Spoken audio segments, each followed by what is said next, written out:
Hey everyone, and welcome to another episode of Small Bites. My name is Dr. Karen McDowell, and I'm here today to talk to you about gratitude and anger. These are two feelings that we don't often hear put together, and so I'm going to challenge you today to think about these two feelings and how they might mix.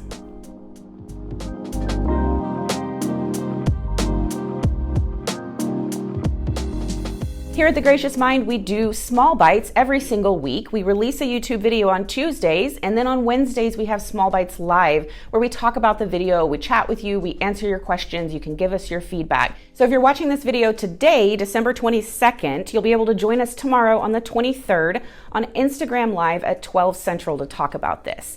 If you are watching this later and that date has already passed, no worries, you can jump to our Instagram and see the live video and see the chat and what people asked and what we talked about. So feel free to go over to our Instagram, follow us there, tune in every Wednesday at noon, and follow us on YouTube to get our Small Bites videos on the Tuesdays before our Small Bites Live on Wednesdays. So in this video, I'm going to talk about three things. I'm going to talk about paradoxical feelings. Like I said, gratitude and anger don't seem like they would go together, but they do. So we're going to talk about paradoxical feelings. The second thing we're going to talk about is some misunderstandings. Misunderstandings about anger, misunderstandings about gratitude, to help you get a solid sense of what these words mean and how you can use them. And then the third thing we're going to talk about is strategies. Ways to use gratitude to help mitigate your anger, and ways to use anger to understand your gratitude better. It's the holiday season, so you may find yourself in situations where you feel quite angry, but you may not want to get into it with somebody. You may not want to pick a fight or have that kind of tension. And so I want to give you some tools to help you manage your anger while validating your anger so that you can have an enjoyable time when you are with people that maybe piss you off a little bit. So when we're talking about paradoxical emotions, I want to invite you to kind of leave behind the way that we learn about emotions when we're kids. And that is, we learn about emotions as very finite things. We're happy, we're mad, we're sad, we're frustrated. Those being very finite things we are or we aren't. They're singular, they're definable. That's really not the truth about how feelings work. The truth is that we feel all kinds of things all at the same time, and there aren't really any opposites. We have to understand feelings as nuanced and mixed rather than this or that. Instead of this or that, let's put feelings on spectrums. So if we think about anger and we think about a spectrum of anger, we might go from mild irritation to fury to rage. We've got this whole range of anger. But let's talk about what that spectrum might look like if we put two different feelings on the ends of the spectrum. So if we were angry and sad, how much are we angry and how much sadness is mixed in? It can get kind of blended. One that I think that everyone is familiar with is the hungry-angry spectrum, which we affectionately call hangry. And if you think about the spectrum, you can be more hungry, which makes you cranky, or you can be really angry, and if you're hungry, then that's going to be made worse. So your feelings may move on that spectrum in very nuanced and kind of mixed up ways. So why did I pick gratitude and anger for this video? Well, it's because there's not an opposite to anger. You can be angry or unangry, I guess, but more than that, you could be angry or pleased, or you could be angry or uplifted, or angry or gratified. There's many things that could run counter to anger, but I'm going to put gratitude on the other side of it for this example, for this video, because what I want you to do is I want you to keep your anger. If you're angry, be angry. Your anger means something. But I also want to give you some tools so that it's just not spilling out all over the place. And so instead of trying to silence your anger or put it away and find the opposite of I'm not angry, then instead of doing that, I want you to hold your anger, and then maybe let's put some gratitude on top of it, or shift on that spectrum kind of towards the gratitude end of things, so that your anger is still there, but you've got some nice gratitude to kind of hold it and kind of soften it. All right, let's talk about some misunderstandings about anger. One of the most common misunderstandings is that it is very controllable or it's uncontrollable. Neither of those are true. Anger cannot be outright controlled. You can't decide to not be angry if you feel angry. If you feel angry, then you're angry. But also, it doesn't have to be spilling over on everyone. You can contain it and you can kind of steer it, not really control it, but steer it. So again, one of those misunderstandings that anger is just out of control or can be over controlled, neither of those are true. The second misunderstanding is that anger is rude or inappropriate. And this is where I want to separate out a feeling from a behavior. A feeling is never rude or inappropriate. A feeling is a feeling is a feeling, and that's legit. What you do with that feeling, what behaviors you attach to that feeling, that is a totally different thing. So let's say you're in a meeting with your boss and you're angry, legit feeling. If you go, ugh, I hate you, and then you start throwing things at your boss, that's probably not going to go super well for you. So that's an example of how your feeling is valid, but your behaviors might not be that valid. So anger itself is not rude. It is not insulting. Got to be cautious about what you do with it. The third misunderstanding about anger that I want to talk about is that anger holds you back. I hear people say this all the time. If you're angry, you'll never get anywhere. Got to let go of your anger if you want to succeed. Nope. Anger often is the fuel that gets us to do the things that we need to get done. When I say that, you have these feelings of anger, it means something. You're angry for a reason, and so anger is your body's way of telling you to pay attention to something. So if you're feeling angry, it may mean that you need to make a change in your life, or you need to do something with that anger. Sometimes I encourage people to increase their anger, especially if they're trying to get out of toxic situations, toxic jobs, toxic relationships, things like that. Sometimes it helps to really cultivate that anger and really lean into that anger because it gives you the momentum that you need to move on. And the fourth misunderstanding that I want to talk about with anger is the idea that anger can be relieved through lashing out or through external methods of expression. So people will tell me maybe that they like to hit things or they want to scream really loud. And while these can be good tools for releasing immediate pressure of anger, they don't actually resolve the anger. Anger is actually resolved through a process of acceptance and release. That process of understanding your anger, accepting it, and finding a way to release it or to work through it. So here are some misunderstandings about gratitude.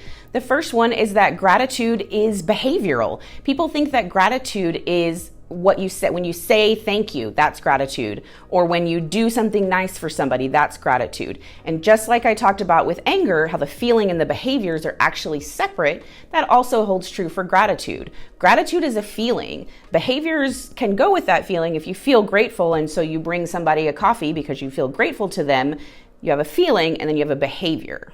So the actual expression of gratitude is not the same thing as the feeling of gratitude. Also, it's important to remember that gratitude is not binary. You're not grateful or not grateful. It's on a spectrum. There are shades of gratitude, and gratitude is almost always mixed with other feelings, and so you can't even really parse it out and understand it on its own. But it comes in all kinds of shapes and sizes, and it appears for you all kinds of ways. So as you're working on gratitude, start noticing ways that you actually already feel gratitude, you already feel appreciation, and maybe you just don't realize that you're not noticing that feeling. The third misunderstanding about gratitude is that it is required. It's not, any more so than any other feeling. Nobody can make you feel something that you don't actually feel. So when you hear parents saying, say thank you, they're not coaching feelings, right? They're not coaching gratitude. They're coaching socially acceptable behaviors, such as saying thank you or saying, gifts or those things where we show people that we're grateful. Those things are just socially sanctioned behaviors. Those aren't actual feelings. But you choose how you engage with socially sanctioned behaviors. You choose how to express your gratitude. Sometimes we express gratitude when we don't feel it, right? When somebody, sometimes when somebody says something to me and I'm like, but then I say thank you. Like, why did I say thank you for telling me something that I didn't want to hear? It's because we're sort of coached to express gratitude regardless of whether or not we feel it. So again, raising your awareness and kind of thinking about what gratitude actually means and what are these behaviors that are expected or whatever and how you want to engage in those. All right, so let's talk about some strategies. I'm going to get Juno, our awesome video editor, to pop in with a little spectrum for us. We're going to put gratitude on one end of it. We're going to put anger on the other end of it. Thank you so much, Juno. Excellent. So let's imagine that you're going home, you're going to be around people that piss you off, and I want you to think about where you would fall on that spectrum. So if we've got anger on this side, we've got gratitude on this side. Are you like heavy on the angry side and you don't feel much gratitude? Are you not angry enough given maybe some of the circumstances that are surrounding, your family gathering or whatever? Are you too heavy on the gratitude side and you need to up your anger side a little bit? First thing is just where are you now on the spectrum? And then the second piece of that is where do you want to be? If you are really angry, a source of anger that I'm hearing a lot from clients right now is people having different beliefs about coronavirus safety measures. So some family members will say, we don't go out anywhere, we always wear masks, and then other families are like, it's not that big of a deal. That can be very infuriating and very angering. But when you think about, okay, you're going to go have dinner with these people that you're mad at because they've been behaving inappropriately or whatever, but you don't want to just sit there and be angry the whole time. Let's think about how we can nudge you wherever you are in that anger spectrum, how we can just nudge you towards the gratitude. To be very clear, I am not saying that sort of cult of positivity idea of like, just be grateful, just like, just jump all the way to the other end of the spectrum. There's no jumping spectrum. You have to nudge, you have to push your way down that spectrum. So we're thinking about how to adjust towards gratitude, not jump, but adjust. So here are some ideas for moving yourself more towards the gratitude side of things. That might be reminding yourself of previous good experiences. Maybe you have a folder on your phone that has good pictures, cute pictures on it that you can look at. Maybe you want to practice small acts of gratitude where you can take a moment and be grateful for the fact that you're sitting in air conditioning or heat, or being grateful for the fact that the sun is shining and it's a nice day. Small pieces of gratitude, reminding yourself of those things. You can also do things like keep a gratitude journal, making lists. Sometimes I ask clients to list 10 things that they're grateful for on the spot, and they think that that's a big assignment, right? Like, I have to have these big 10 profound things. But truly, I can be grateful that flowers exist because flowers are beautiful and I love them. So again, any kind of lists, any kinds of small reminders, any little tips or any little things that you can keep around you that when you feel your anger, you feel yourself moving on the anger spectrum, that you can be like, oh, right, I'm going to apply some of my gratitude thoughts, and that's going to nudge me back towards the gratitude side. Now let's think about what some strategies might be to nudge you more towards anger. Again, if you are going into a situation and you are angry and maybe your style has always been, or the expectation has been, that you're going to sit there and be quiet and silence your anger and play the game and be nice and smile and be sweet and do all of those things, and maybe you need to remind yourself that you're angry and that anger is valid. So some ways to help yourself validate that anger is maybe, again, keeping a list on your phone, but a list of your boundaries, a list of your rights, a list of your values and the things that are important to you. So when you find yourself feeling silenced or feeling like your anger is being invalidated, you can go back to your list and be like, oh, right, I do have a right to these boundaries. I do have a right to be angry. I don't believe in holding lists of resentments, but sometimes when we're in toxic relationships, it can be helpful to just kind of keep a note of some of the themes of the things that are problematic so that you don't push them aside in the day-to-day life, in like the day-to-day events of life, and feel like you don't remember why you were angry. Because anger is still there. The feeling is still there. If it hasn't, again, been processed and released, that feeling is still there. So sometimes we need to kind of coax it out like a shy little kitten.